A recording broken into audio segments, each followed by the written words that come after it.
there is a quiet shift that happens as the years pass. It is not sudden. It does not announce itself with pain or alarm. It is subtle, so subtle that most people mistake it for aging itself. You might notice it first in the morning, when getting out of bed requires a moment of preparation that was not needed before. You might feel it in the afternoon, when energy that once carried you through the day now seems to falter by mid-afternoon.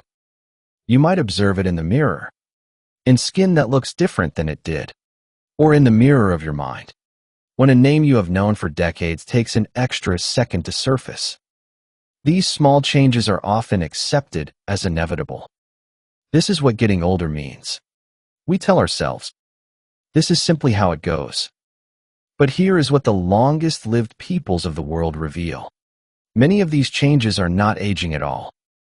They are something else entirely. They are the slow accumulation of choices, of habits, of daily patterns that either support the body's natural design or slowly work against it. And the difference between what feels like inevitable decline and what could be sustained vitality often comes down to a handful of principles that have been practiced for centuries in places most people have never visited. The mistake most of us make is looking for answers in the wrong places, in the latest supplement, the newest diet, the most urgent health headline. Meanwhile, the real answers have been sitting quietly in plain sight, practiced by farmers in Sardinia, by grandmothers in Okinawa, by communities where reaching 90 is unremarkable and reaching 100 is not cause for celebration, but simply what happens when you live as humans were meant to live. What follows is not a program. It is not a prescription. It is an invitation to reconsider what aging means, and to discover that much of what we call aging may be something we have the power to influence, not through effort and struggle, but through returning to patterns that the body still remembers, even if we have forgotten. You are listening to the Longevity Library, where we archive the wisdom of healthy aging. Living long, living well, patterns from the world's longest-lived peoples. Part 1. What 8 decades of living can teach. There comes a point in life when the question shifts from how long will I live to how well will I live these years. It is a subtle but profound reframing. The number of candles on a birthday cake becomes less interesting than whether one can still tend a garden, lift a grandchild, or take a long walk without discomfort. For those who have already lived 6, 7, or 8 decades, the quality of the remaining years matters enormously. In several places around the world, people seem to have answered this question with remarkable success. In Okinawa, Japan, elders reach their 90s and 100s with unusual frequency and remain active, engaged, and healthy throughout those later decades. In Sardinia, Italy, men in particular live strikingly long lives while continuing to work their land and tend their flocks. In Ikaria, Greece, people forget to die. As one researcher put it, reaching age 90 with lower rates of chronic disease than virtually anywhere else. In Nicoya, Costa Rica, centenarians maintain a vitality that contradicts everything modern societies assume about aging. And in Loma Linda, California, a community of Seventh-day Adventists demonstrates that longevity patterns can persist even within the American cultural context. These regions have been studied extensively. Researchers have measured biomarkers, administered questionnaires, analyzed dietary patterns, and documented lifestyle habits. What emerges from this research is not a single magic bullet, no special berry, no exotic supplement, no secret exercise machine. Instead, the picture that forms is one of consistent patterns, recurring themes that appear across cultures and continents. These patterns offer not promises, but possibilities. They suggest that how we live shapes how we age, and that many of the factors influencing our later years lie within our control. This is not about chasing immortality or attempting to reverse the natural course of life. It is about understanding what allows some people to arrive at their final decades with their bodies intact and their minds clear, and considering whether those same principles might apply to anyone, anywhere, regardless of genetics or geography. Part 2. The nature of food and what it means to eat well. What makes a food natural? The concept of natural food has become complicated. Walk through any modern grocery store, and the word appears on countless packages, often accompanied by images of farms, green fields, and contented animals. Yet the contents of those packages tell a different story when examined closely.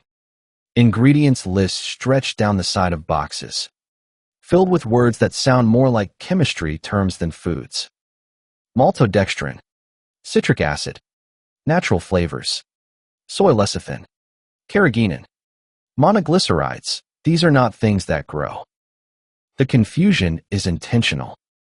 Food manufacturers have become skilled at creating products that appear healthy while delivering formulations optimized for shelf life, texture, and addictive appeal rather than nutrition. A product can carry an all-natural label while containing dozens of ingredients, each processed and refined far beyond anything found in nature. The label becomes marketing rather than information. If one looks instead to the diets of long-lived populations, a simpler definition emerges. Natural food, in these contexts, means food that has not been fundamentally altered from its original form. A sweet potato dug from the ground and cooked is natural.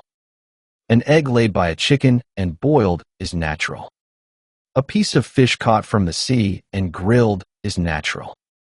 These foods have one ingredient. They do not require labels because what they are is self-evident. This distinction matters for reasons beyond semantics. The body processes whole foods differently than it processes manufactured products.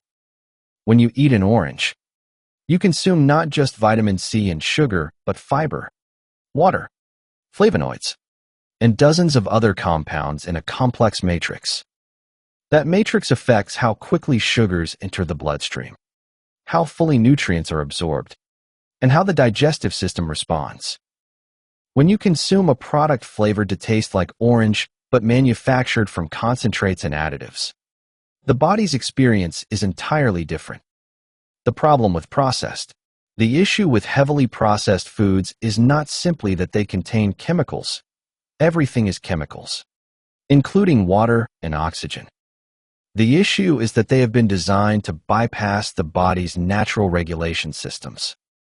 Food scientists have learned exactly how to combine sugar, fat, and salt to create products that the brain finds irresistible, overriding the signals that would normally tell us we have eaten enough. This is not accidental. Food companies compete for what is sometimes called stomach share, the limited capacity each person has for consuming calories. Products that trigger reward centers in the brain, that create cravings, that are easy to overconsume. Win this competition. The result is a food environment saturated with options that provide plenty of calories but minimal satisfaction of actual nutritional needs. Many people have experienced this phenomenon without recognizing it for what it is. A bag of chips can be consumed in minutes, providing hundreds of calories, yet leave the eater still feeling hungry and soon craving more. A fast food meal can deliver an entire day's worth of calories while failing to trigger the hormonal signals that produce a sense of comfortable fullness. The food industry has engineered this outcome deliberately. Long-lived populations eat differently. Their foods are less engineered, less optimized for overconsumption. A meal of beans, rice, vegetables, and a modest portion of fish provides nutrients in forms that the body recognizes and regulates. Fiber slows digestion. Protein triggers satiety hormones. Fat signals the brain that adequate energy has been consumed. The eater reaches a point of comfortable fullness and stops, not through willpower, but through biology functioning as intended. The Okinawan sweet potato. In Okinawa, One food appears so consistently in the traditional diet that researchers have studied it extensively. The Okinawan sweet potato, with its purple flesh and sweet taste, provided the majority of calories for older generations of Okinawans. It is not a magical food. No single food deserves that label. But its nutritional profile illustrates why traditional diets often support health in ways modern eating patterns do not. Unlike the common orange sweet potato, the purple variety contains high levels of compounds called anthocyanins. These same pigments give blueberries, purple cabbage, and black rice their deep colors.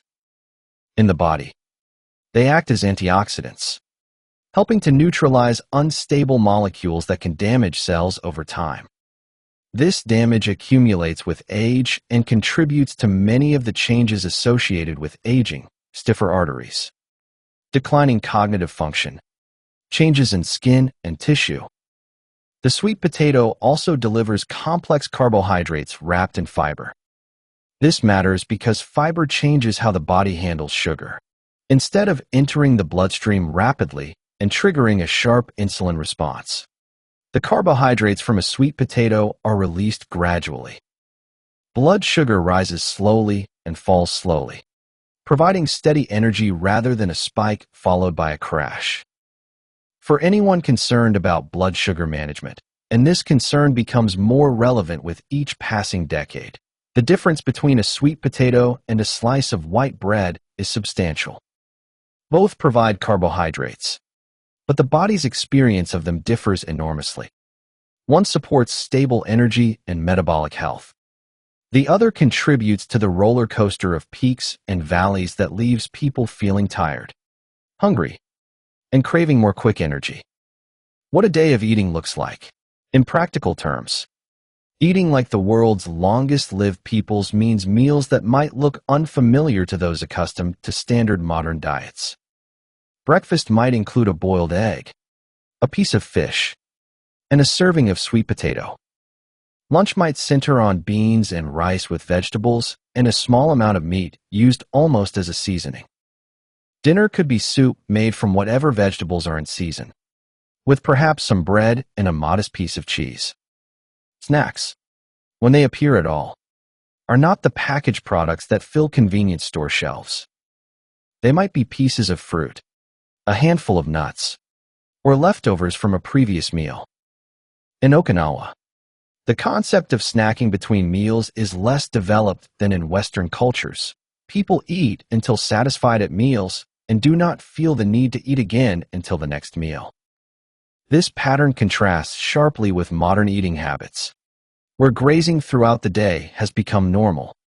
Energy bars, protein shakes, yogurt tubes, granola bites, and countless other products have been marketed as healthy snacks, creating an expectation that eating should happen constantly. The body was not designed for constant feeding. It was designed for periods of eating followed by periods of not eating, allowing digestive systems to rest and cellular repair processes to activate. The question of cost. One barrier that arises when discussing whole food eating is the perception of cost. A small piece of high-quality steak can cost $20.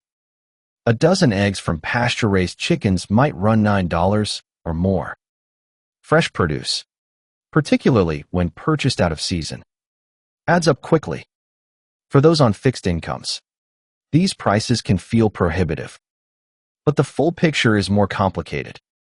Processed foods often appear cheaper per package while delivering less nutrition per dollar.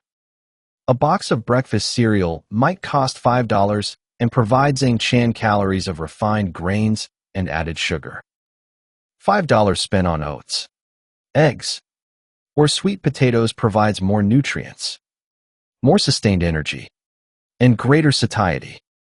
The cereal will leave the eater hungry within hours. The whole foods will fuel the body for much of the day. There are also strategies for managing costs. Frozen fruits and vegetables provide nutrition comparable to fresh, often at lower prices, and they eliminate the waste that occurs when fresh produce spoils before use. Beans and lentils are among the most affordable protein sources available, particularly when purchased dried rather than canned. Shopping at farmers markets near closing time can yield bargains as vendors reduce prices on remaining produce. Growing even a few vegetables at home, in containers if necessary, provides fresh food at minimal cost. The investment in better food pays dividends in other ways as well. Healthier eating is associated with lower healthcare costs, fewer medications, and more years of independent living. When viewed over decades rather than weeks, the economic argument for whole foods becomes compelling. Part 3. The Principle of Enough. Hara Hachibu. In Okinawa, there is a cultural practice with a name that translates roughly to eat until you are 8 parts full. Children learn it from their parents. Elders practice it daily. It is not a diet in the modern sense, not a temporary restriction aimed at weight loss, but a lifelong approach to eating that has shaped generations. The principle is simple in concept, but challenging in execution, particularly for those raised in cultures that encourage cleaning the plate or that use food as a primary source of pleasure and comfort. Hara Hachibu means stopping before fullness becomes complete. It means paying attention to the signals the body sends during a meal and choosing to honor them even when food remains on the plate and more would taste good. The biological basis for this practice involves the lag time between eating and satiety. When food enters the stomach, it takes approximately 20 minutes for the hormones that signal fullness to reach the brain and be processed. During those 20 minutes, it is entirely possible to continue eating past the point of comfortable fullness, loading the digestive system with more food than it needs. By stopping when approximately 80% full, one allows the satiety signals to catch up. By the time they arrive, the meal has ended, and the eater feels satisfied rather than stuffed. For those accustomed to eating until the sensation of discomfort, the shift to Hara Hachibu can feel strange at first. The body has learned to ignore its own signals, to override them with habits and external cues. Relearning to hear those signals takes time. But within days of practicing the principle, many people notice changes. They feel less sluggish after meals. They have more energy in the afternoon.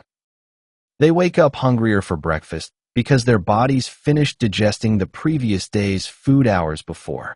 The biological case for moderation, beyond the immediate comfort of avoiding overeating. There are deeper reasons why eating less may support longer, healthier lives. Research on calorie restriction, reducing overall food intake while maintaining adequate nutrition, has shown remarkable effects in laboratory animals. Animals fed fewer calories live longer, develop fewer age-related diseases, and maintain cognitive function better than those allowed to eat freely.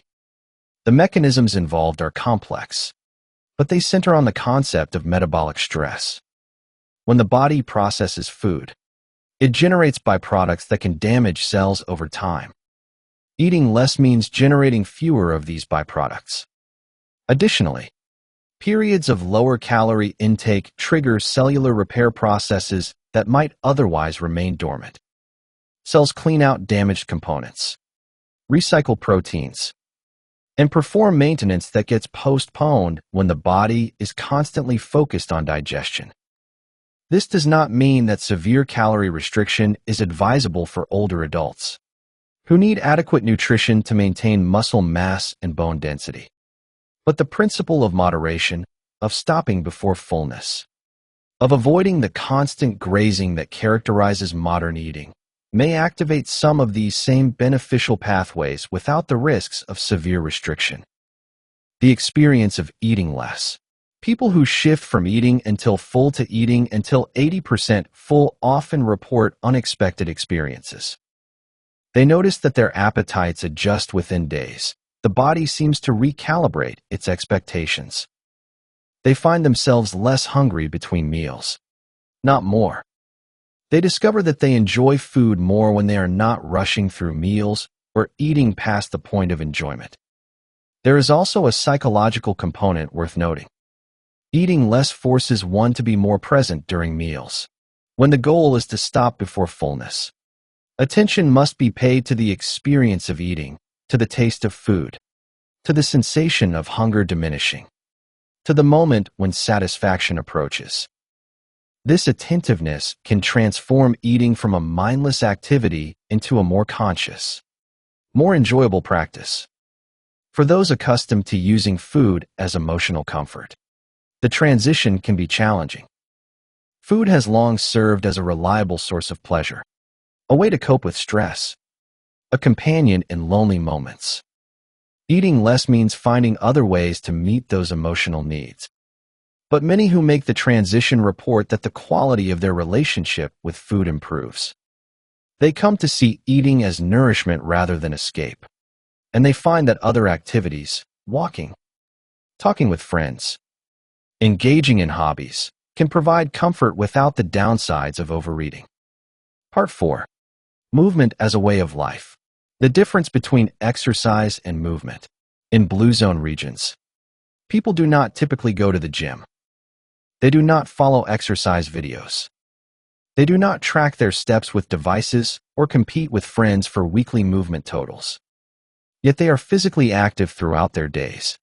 And this daily activity contributes substantially to their health and longevity. The distinction between exercise and movement matters.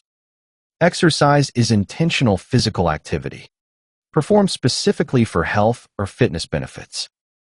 Movement is simply being physically active in the course of daily life, walking to the market, gardening, climbing stairs, doing housework, tending animals.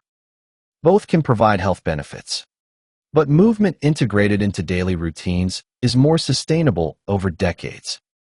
It does not require motivation. It does not require scheduling. It is simply how life is lived. In Sardinia, shepherds walk miles each day over hilly terrain, following their flocks. In Okinawa, elders garden daily, kneeling and standing, digging and planting. In Ikaria, the landscape itself demands movement. Homes are built on slopes. Gardens are terraced into hillsides. And daily errands require walking up and down paths that would exhaust visitors. This movement is not a choice. It is the fabric of existence. The benefits of consistent low-intensity activity. Research suggests that consistent low-intensity movement may be as beneficial as sporadic high-intensity exercise, and possibly more so for certain aspects of health. Walking, in particular, has been called the perfect exercise for good reason. It requires no special equipment, places minimal stress on joints, and can be done by people of virtually any fitness level. The cardiovascular benefits of regular walking are well documented. Walking increases heart rate moderately, improving circulation and strengthening the heart muscle over time.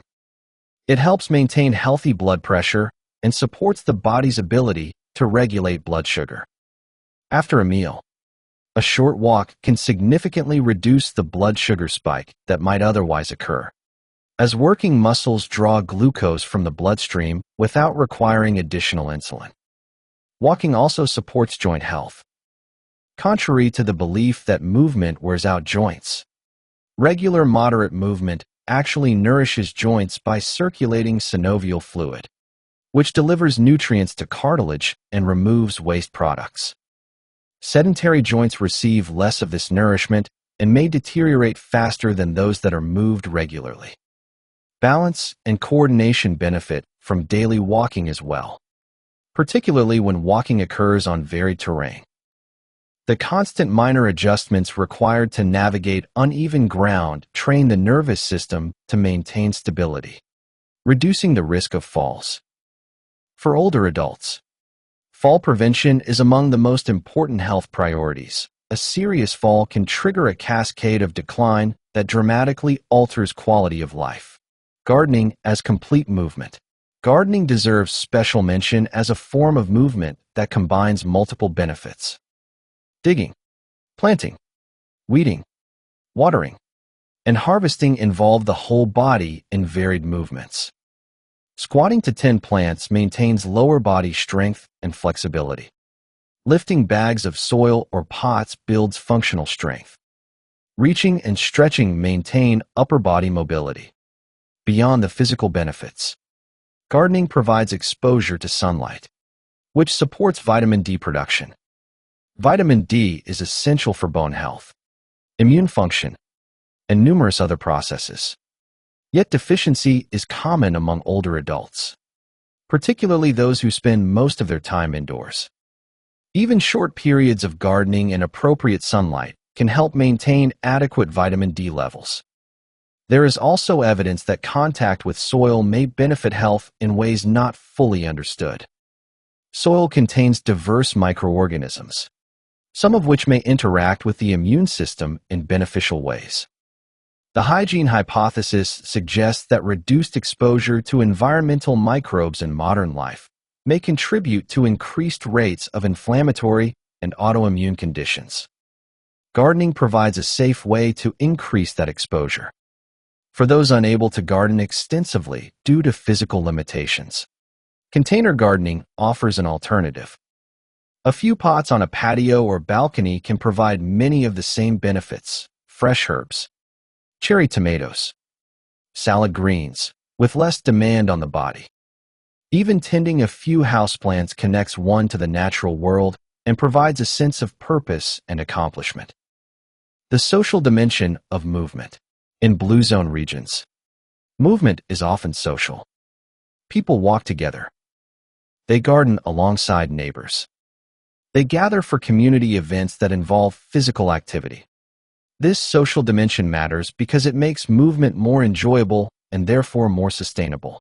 Walking with a companion provides conversation, which passes time and makes the walk feel shorter. It creates accountability.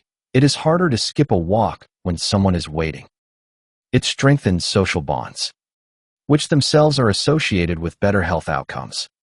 The combination of movement and social connection may be more powerful than either alone. For those who live alone or have limited social connections, finding ways to make movement social can be transformative. Walking groups meet in many communities. Senior centers often offer group exercise classes. Even walking the same route at the same time each day can lead to encounters with regulars, creating a sense of community around shared activity. Part 5. The body's signals and what they mean. Learning to listen again. Modern life trains people to ignore their body's signals. Hunger is met with constant snacking, so the sensation of true hunger becomes unfamiliar. Fullness is overridden until discomfort sets in. Fatigue is countered with caffeine rather than rest. Stress is managed with distraction rather than addressed at its source.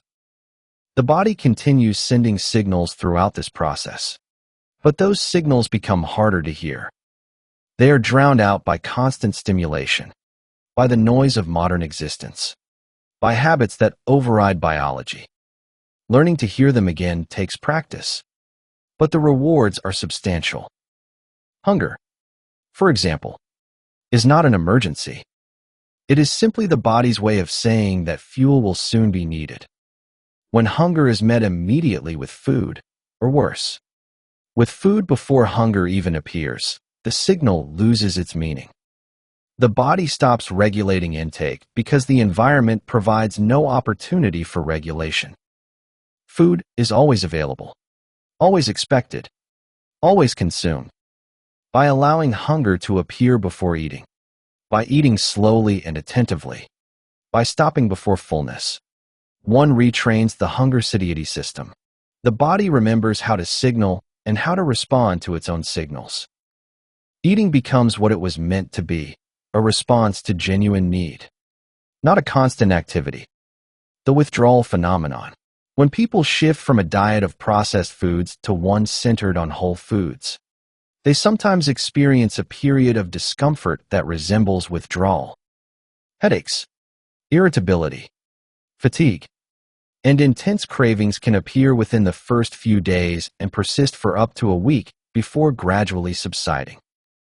This phenomenon provides insight into how processed foods affect the brain. Many manufactured foods are designed to trigger reward pathways, releasing dopamine in ways similar to other rewarding stimuli.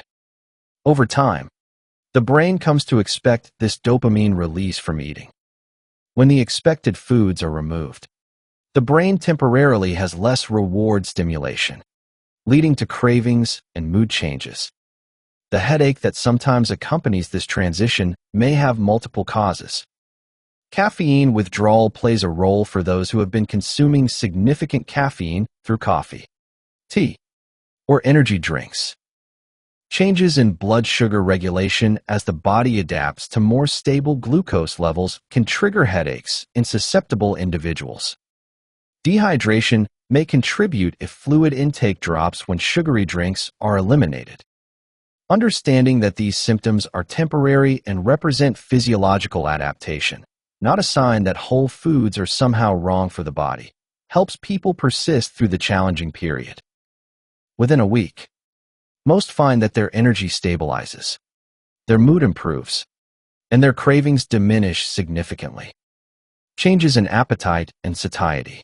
One of the most striking changes people report after shifting to whole foods is a transformation in their appetite patterns. Many find themselves eating less frequently and feeling satisfied with smaller portions. Breakfast may shift later or become optional. Lunch may be smaller than before.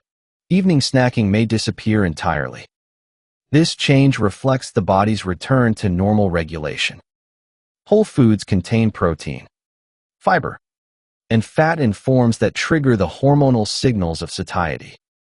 When these signals function properly, the body knows when it has had enough. It stops asking for more food until fuel is genuinely needed again. For those who have spent years or decades ignoring these signals, the experience can be disorienting at first. The body feels different. The constant food thoughts that plagued previous eating patterns quiet down. There is space in the day for other things, for work, for relationships, for activities that have nothing to do with eating. This does not mean that eating becomes joyless. On the contrary, many people find that they enjoy food more when they are not constantly eating.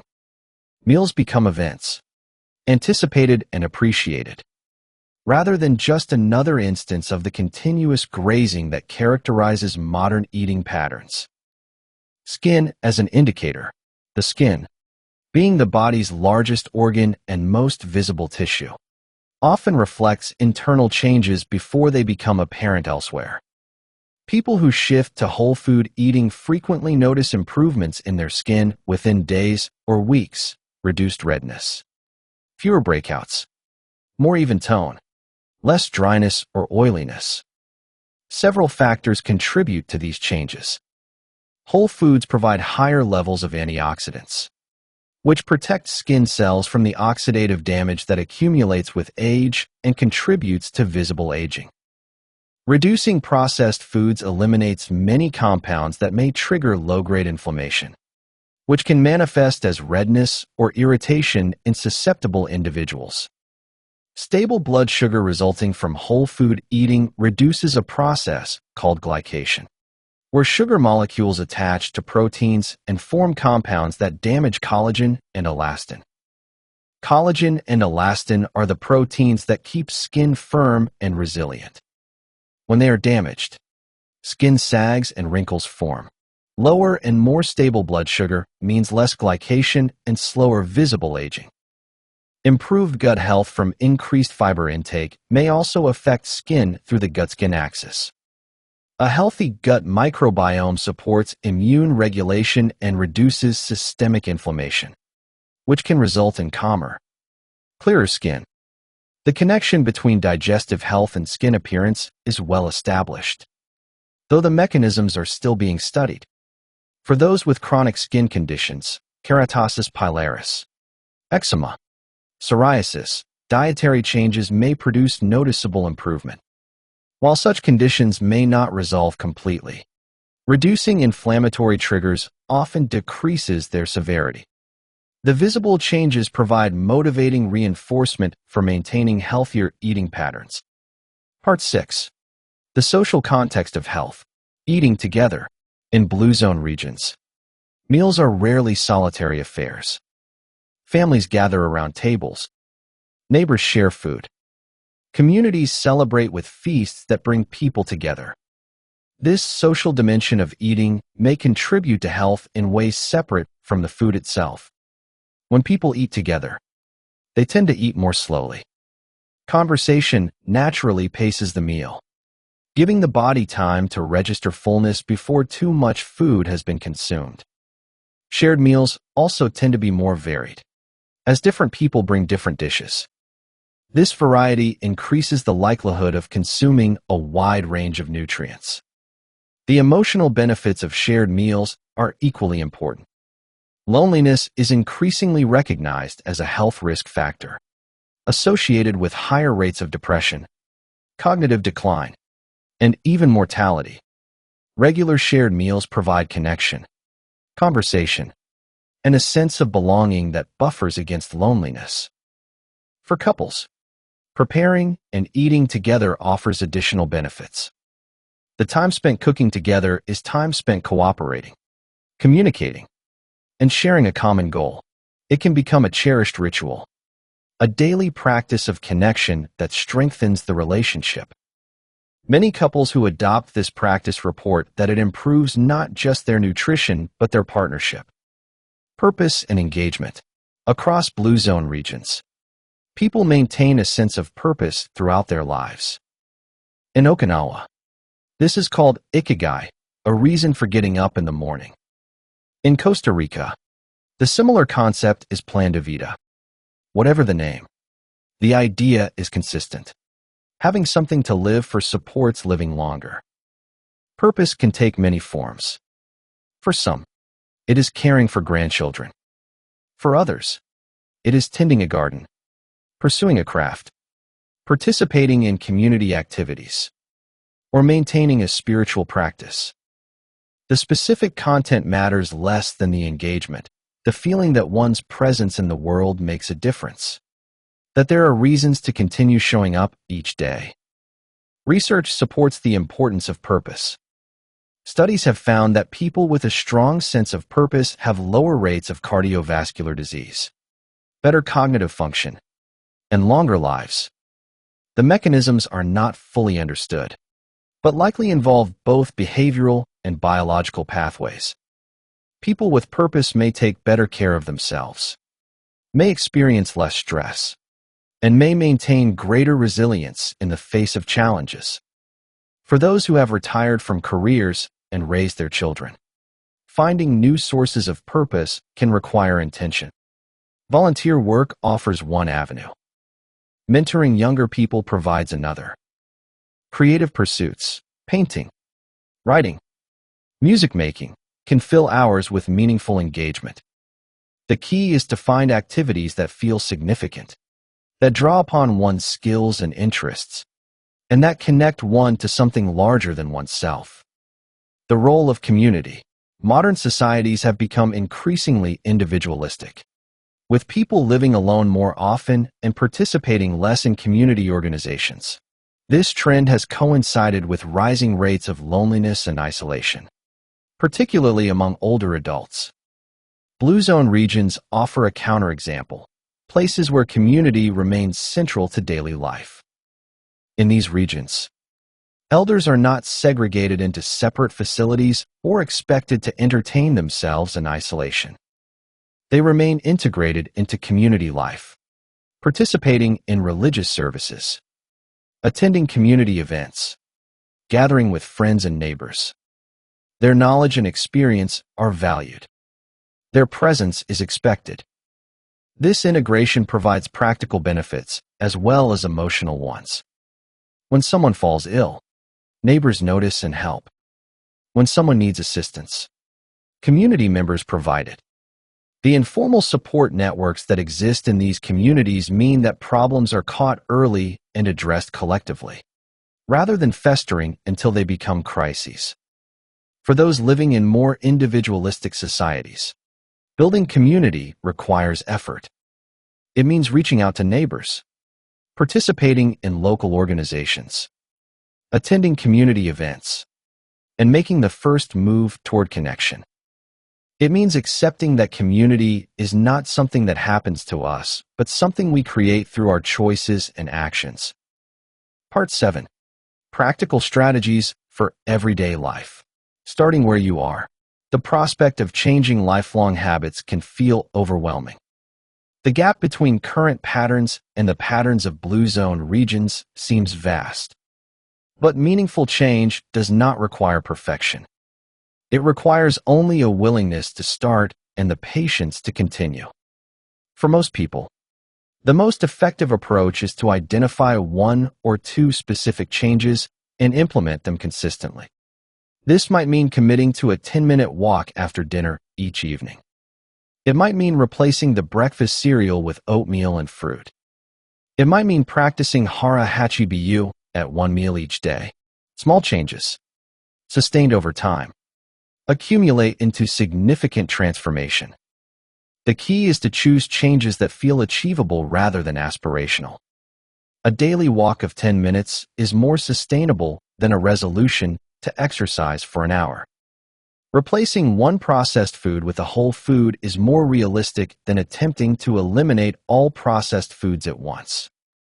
Success with small changes builds confidence and momentum for larger changes. The power of preparation. One barrier to whole food eating is the perception that it requires more time and effort than using prepared foods. This perception is accurate for those who approach each meal from scratch without planning. But with planning and preparation, whole food eating can be nearly as convenient as relying on packaged options. Spending an hour or two on a weekend preparing components for the week ahead transforms daily cooking. Vegetables can be washed and chopped, ready to be thrown into meals. Grains can be cooked in large batches and refrigerated. Proteins can be portioned and marinated. Snacks like hard-boiled eggs or cut fruit can be prepared and stored for easy access. This approach requires an initial investment of time, but it pays dividends throughout the week. When dinner time arrives, the components are ready to be combined rather than requiring preparation from scratch. When hunger strikes between meals, a healthy option is waiting rather than requiring thought and effort. Navigating the food environment. Modern food environments are not designed to support whole food eating. Processed foods dominate store shelves. Restaurants serve portions far larger than necessary. And convenience stores offer almost nothing that qualifies as a single ingredient food. Navigating this environment requires strategy. When shopping, the perimeter of the grocery store typically contains the whole foods, produce, meat, fish, dairy. The center aisles contain most of the processed options. Shopping primarily from the perimeter reduces exposure to the products that are easiest to overconsume and hardest to recognize as food. When eating out, choosing restaurants that prepare food from scratch rather than relying on pre-made components increases the chances of finding whole food options. Asking questions about how food is prepared, whether sauces contain additives, whether vegetables are cooked in butter or oil rather than processed sprays, helps identify better choices. When traveling or facing situations where healthy options are limited, planning ahead makes a difference. Packing snacks like nuts, fruit, or cut vegetables ensures that hunger does not force reliance on gas station offerings. Researching restaurants in advance identifies places where decent options exist. The question of supplements. Many older adults take numerous supplements, believing they compensate for dietary shortcomings or provide additional health benefits. The supplement industry has grown enormously by promoting this belief. But the relationship between supplements and health is more complicated than marketing suggests. Whole foods provide nutrients in complex combinations that supplements cannot replicate.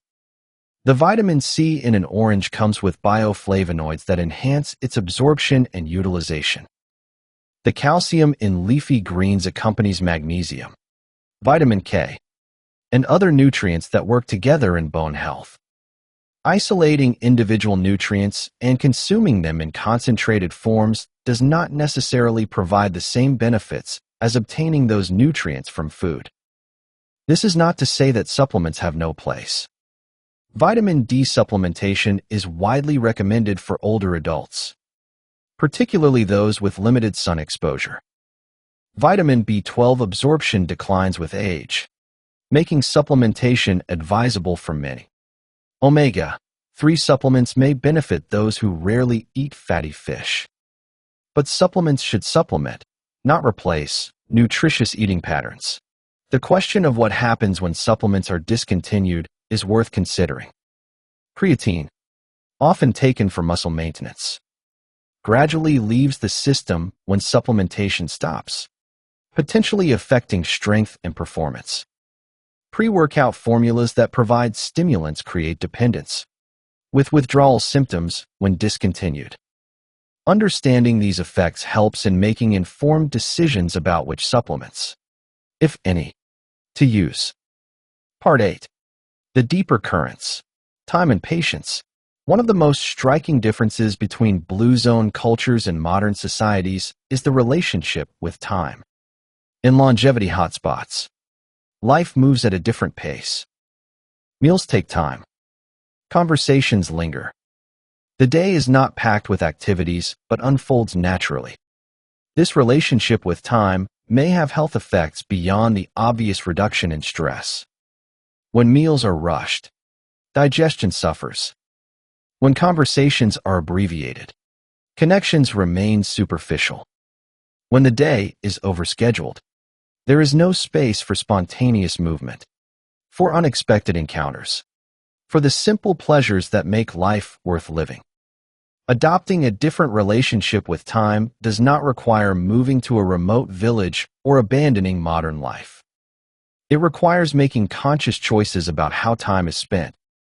It means protecting meal times from the intrusion of screens and schedules.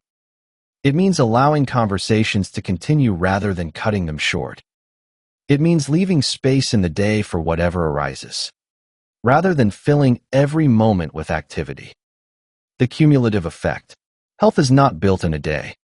It is built in the accumulation of days, in the thousands of small choices that shape how we live. A single walk provides temporary benefits. Walks repeated over years maintain cardiovascular health, strengthen muscles, and preserve mobility. A single meal of whole foods provides immediate nutrition.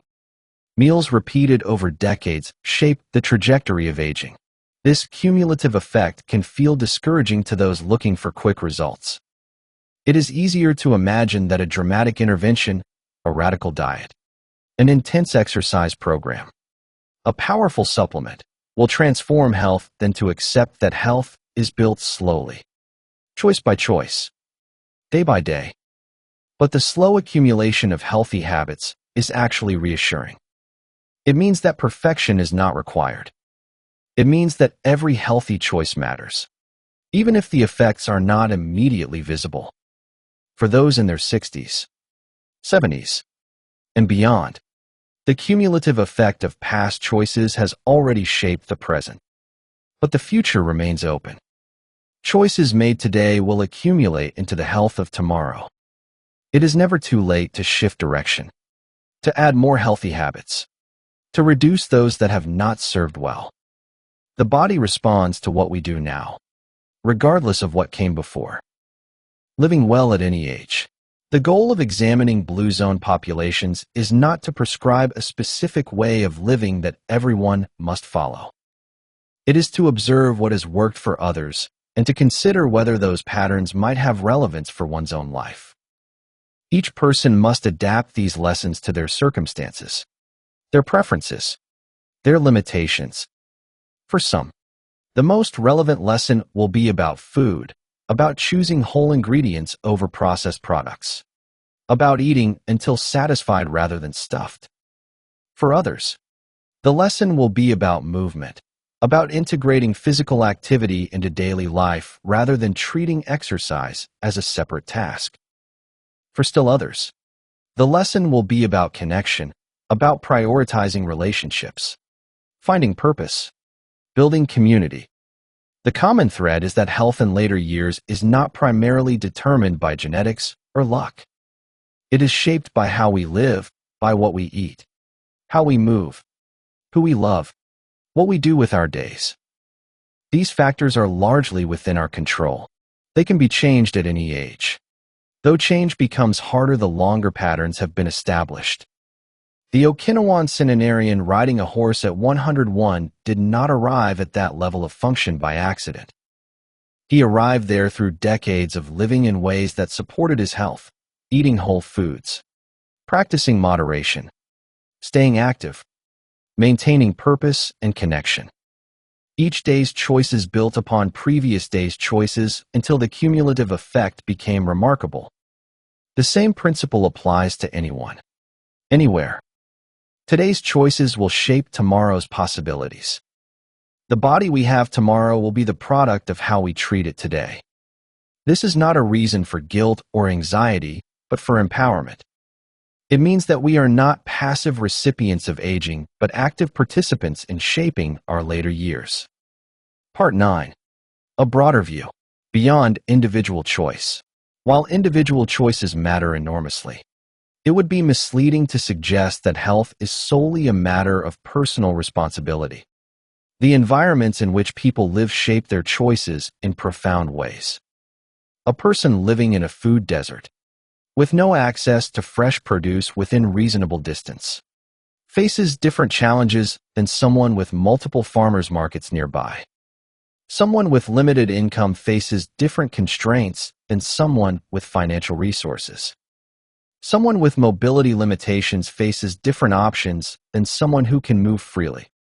The Blue Zone regions have environmental factors that support healthy living, walkable communities, strong social networks, food systems that provide access to fresh ingredients. Recreating these conditions in modern societies requires changes at the community level, not just the individual level.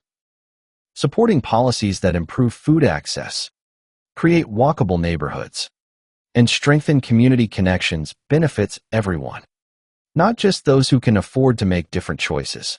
Acknowledging these broader factors does not diminish the importance of individual choice. It simply places those choices in context. Within whatever constraints exist, there is usually room to make better choices.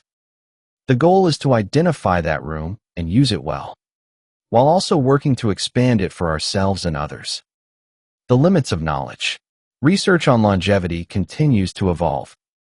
What seems well established today may be refined or revised tomorrow. The study of Blue Zone populations has provided valuable insights, but it has limitations. These are observational findings, not controlled experiments. Many factors differ between regions, making it difficult to isolate the specific elements that matter most. Moreover, what works for populations may not work the same way for individuals. Genetic differences, existing health conditions, personal preferences, and countless other factors influence how any given strategy will affect a particular person. The lessons from Blue Zones are starting points for exploration, not prescriptions to be followed rigidly. The appropriate stance, then, is one of curiosity rather than certainty. Try the principles that resonate. Observe how they affect your energy, your mood, your digestion, your overall sense of well-being. Adjust based on what you learn. Remain open to new information and willing to change course when evidence suggests a better path. An invitation. What has been presented here is not a program to follow or a system to adopt. It is an invitation to consider a different way of thinking about health and aging, a way that emphasizes patterns rather than rules, that values consistency over intensity, that recognizes the cumulative power of small choices made well over time. The invitation is to experiment with eating foods that come from nature rather than factories, to practice stopping before fullness, allowing the body's signals to guide eating, to move throughout the day in ways that feel natural and sustainable, to prioritize connection with others and engagement with activities that give life meaning, to be patient with the process, knowing that change takes time and that perfection is not required. For those who accept this invitation, the rewards may not be immediate or dramatic. There will be no sudden transformation, no overnight reversal of aging. But there may be gradual shifts, more energy on most days, better digestion, clearer skin, steadier mood, deeper connections with loved ones. There may be a sense of greater alignment between how one lives and how one wants to live. There may be confidence that the choices being made are supporting the kind of later years that make the journey worthwhile. And perhaps, years from now, there will be the quiet satisfaction of having arrived at a later age with body and mind still intact, still capable of the activities that bring joy, still engaged with life and with loved ones. This is the promise that Blue Zone, if there is one idea to carry forward from this exploration, it is this: how we live shapes how we age, not through dramatic interventions or heroic efforts, but through the quiet accumulation of daily choices, what we eat, how we move, whether we pause before fullness, whether we reach out to others or withdraw, whether we wake each morning with something that matters waiting to be done. The longest-lived peoples did not set out to live long lives. They set out to live good lives, and the long life followed. They ate not for optimization, but for nourishment. They moved not for fitness, but because there was work to do and places to go. They gathered not for health benefits, but because solitude was never their preference. The longevity was a byproduct. The living was the point. Perhaps there is a lesson in that for all of us. Not to chase years, but to fill the years we have with the kinds of days that make them worth living. Not to extend life at any cost, but to ensure that whenever life ends, it ends well, with the body still capable, the mind still clear, the heart still connected to those we love. If these reflections have stirred something in you, a memory of how things used to be, a recognition of patterns you might shift, a curiosity about what your own later years could look like, we would welcome your thoughts in the comments. What resonated? What challenged you? What might you try? Even in small measure. Starting tomorrow, and if you would like to continue this exploration, the Longevity Library holds many more volumes. Subscribe, if you wish, so that new wisdom finds its way to you. This is the Longevity Library. Listen, learn, and live longer.